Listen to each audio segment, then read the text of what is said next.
We are here at the COP25 in Madrid, Spain. We are standing with the great reporters from Rebel Media. We've got Sheila, Gunn, Reid, and Keean Bexte here. Guys, first I want to talk about something that I struggle to believe. You guys are banned from the conference. Yeah. Tell us a little bit about that, how that happened, and what's going on. It starts a few years ago, actually, at the climate change conference in Morocco. We were there, actually allowed in for the very first time. It was our first time ever being there.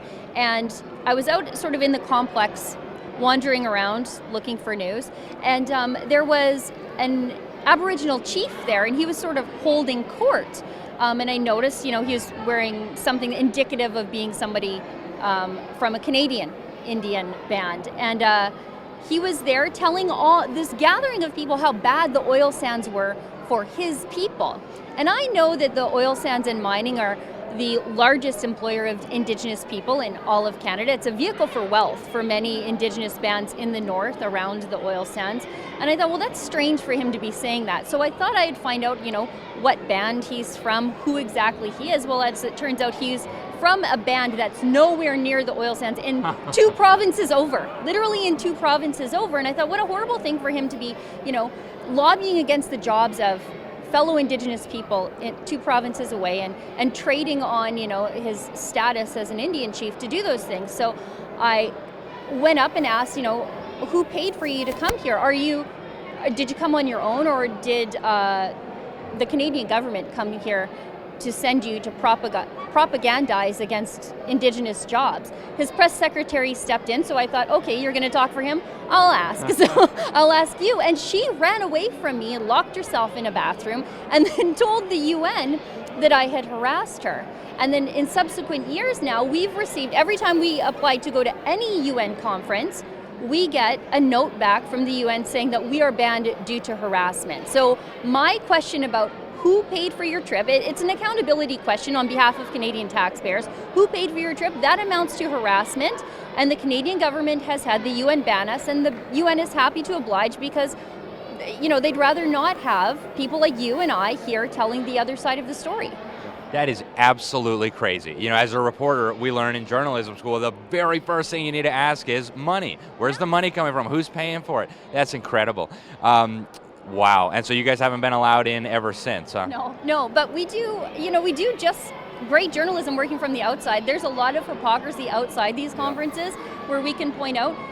When we were in Bonn, Germany, and in Poland, the whole place hummed because of the diesel generators that were keeping everybody warm and keeping the lights on. And just being outside the conference, you notice those things. And sometimes I felt like being inside the conference, you're managed. You're getting a lot of press releases, and people want to tell you just the one side of the story. You can get sort of the bigger picture on the outside, or at least that's what we tell ourselves when we're out there trying to stay warm. Well, thank you guys for doing what you do. It's really important. And, for Americans who don't follow Canadian media very closely, this is a huge outlet. You guys have, what, like 1.1 or 1.2 million subscribers on YouTube? 1.3 million subscribers on YouTube. So we're not talking about like a blog or something. And obviously the Canadian government doesn't like them. Keean, you recently broke an incredible story. I think you conducted the first ever confrontational interview with Greta Thunberg. Tell us a little bit about the background of that, how that came about, and what happened. Sure. So Greta Thunberg came to Canada on the eve of our federal election to talk about climate change and how it needs to be a fundamental plank in any political platform. We got a tip that said a Tesla and someone who looked like Greta Thunberg was driving around the south side of Edmonton. So I ran up there and I went to every hotel in the area looking for a Tesla with American plates. There's not many of those in Canada. There's certainly not many Teslas in the freezing, frigid winters of Edmonton. So I find a hotel, I find a place that has a Tesla, fits the bill, it has New York plates, and I wait there. And then eventually I find Greta and her dad, along with a BBC activist crew and her security detail. After I get a room at the hotel and get into the business center where they were having a meeting, I sit down and start asking them questions about why they're there during our election, if they plan to stage, why they plan to stage major political rallies, who's paying them, like you said, where's the money, who's paying for this immaculate hotel business center that they had rented out And right when I started getting down to the juicy questions like, do you want a technical solution to climate change, or is the only solution that you'll accept the riddance of carbon from our economy? Then her security details said they were going to call the police on me. So that was how that wrapped up. And right after I started asking some of the tougher questions, and Greta was actually kind enough to engage on these, which I was pleased to see, but our handlers just would not let it happen, threatened to call the police, and you could tell that people were keen to hear those answers and keen to see that interview, because like you said, it was the first unscripted interview of Greta Thunberg in the world, and the views on YouTube proved that people were interested to see it. Over a million views just about a weekend, so it was successful, I would say. Guys, get the irony of this. There's thousands of reporters here supposedly covering the global warming conference, and not one has dared to ask Greta Thunberg actual serious questions. And the one who has is not allowed in. That tells you really everything you need to know about what's going on here. Guys, what are your impressions of what's happening here? I mean, you've been here for a few days now. What are your experiences in terms of what's happening at this summit? Well, I think mine will be a little bit different than Keean's, because this is Keean's first time here and my fourth time doing this. There's the usual propagandizing to children. There's the greenwashing of major corporations who are, perpetual litter bugs like Danone, with all their little yogurt tubs going in the garbage. They say that they've sponsored the place. Major fossil fuel companies have sponsored this. It's more of a get-together of green activists than it is offering any real solutions. And I think the fact that nobody is talking about the fracking renaissance, if you care about CO2 emissions, that should be in the forefront, but nobody's talking about that. And actually, you said earlier they're giving awards to the United States for being fossils of the day.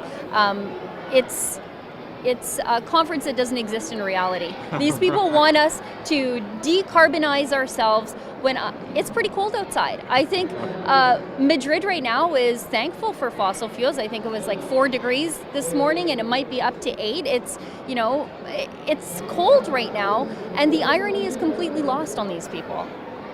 I find it's the hypocrisy of this whole event. Yeah. I wouldn't see a lot of it if I wasn't sure what to be on the lookout for. As we came in through the security gates, there was hot air coming from somewhere. And not from Al Gore. Yes, there was hot air, and it was from these diesel generators that were behind a bunch of barriers, so that you couldn't see them, because you don't want to know what's heating these rooms. It's diesel generators. There's garbage everywhere. The bank of green electric vehicle charging stations, there's a whole parking lot dedicated to them, completely empty.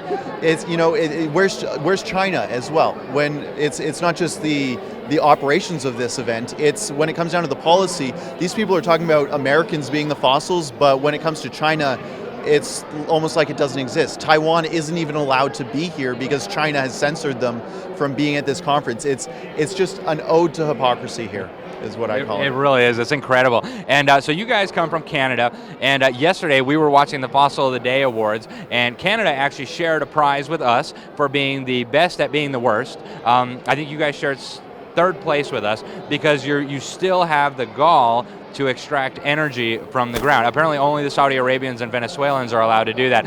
What do you guys think? Does Canada deserve the prize for being the best at being the worst? Is Trudeau serious about powering the Canadian economy with legitimate forms of energy, or is this just more UN hot air? What do you guys think? Well, Trudeau is not serious about powering the Canadian economy using Canadian ethical oil, because as you point out, we really are one of the few ethical producers of oil and gas in the world. The rest of the world outside of the United States really are oligarchs and tyrants and human rights violators.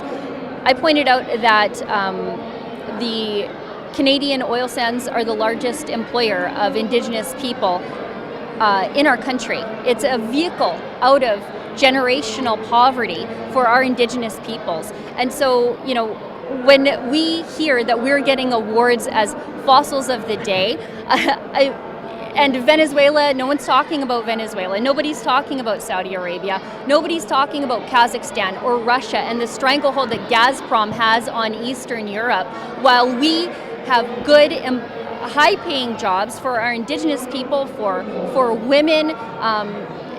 that really the entire country benefits from, it's absurd. Now, Justin Trudeau, he's not allowed. We're both from Alberta, so we're Canada's Texas for our American friends watching. We've really been hamstrung in our ability to produce oil. We can't get a pipeline built to export to foreign markets. And really, because our pipelines to foreign markets aren't being built, we are lining the pockets of oligarchs. And that's one thing I don't think anybody here really cares about, is the human rights implication of blocking fossil fuel development. Yeah, Canada is, you said we're the best of being the worst. I mean, the UN can say that, but at the end of the day, Canadians are the best of the best when it comes to energy production, ethical energy production, and environmentally safe energy production. For the Americans viewing this, I don't know if they know what the oil sands are, but they're a thick, bitumen-rich sand deposit of oil, and to get that oil out of the ground in a carbon cheap way, it seems like it would be nearly impossible, but Canadians can do it. We figured out a way to pump steam in the ground, heat up that oil, and get it into a pipeline, refine it, and send it to markets that need it. And we want to be sending it to China. We want to be sending our natural gas to China as well to get them off coal. We want to be doing a lot of stuff to get the miracle that is Canadian energy to markets that desperately need it, to keep their homes warm and not have to rely on tyrant oil to heat their homes and power their cars. It seems like a simple ask, but the indigenous protesters that fly out to Madrid to protest their own oil sands, protest indigenous jobs, and protest really clean energy, I think it's sad, and they are hamstringing us, like Sheila said. We just want to help the world. We want to help the world be environmentally clean, and we want the world to be using human rights positive energy, and they're not. The UN is a major player in stopping us from doing that, which I think is hugely unfortunate. It really is. Guys, any parting thoughts on this conference, or what Americans ought to know about what's going on in Canada? Any final words of wisdom for us? Well, for me, I think it's important for Americans to know that Justin Trudeau, while he is our prime minister, and I don't want to sound like one of the American resistance, but he really doesn't speak for a lot of us. His power base is in the east, what we would call the Laurentian area. He's a Laurentian elite, and there's a vast part of our country that is greatly alienated by the actions of Justin Trudeau. And I would say that Canadians as a whole are very pro-fossil fuel, pro-energy, pro-free trade, and that's often not reflected in our government in Ottawa.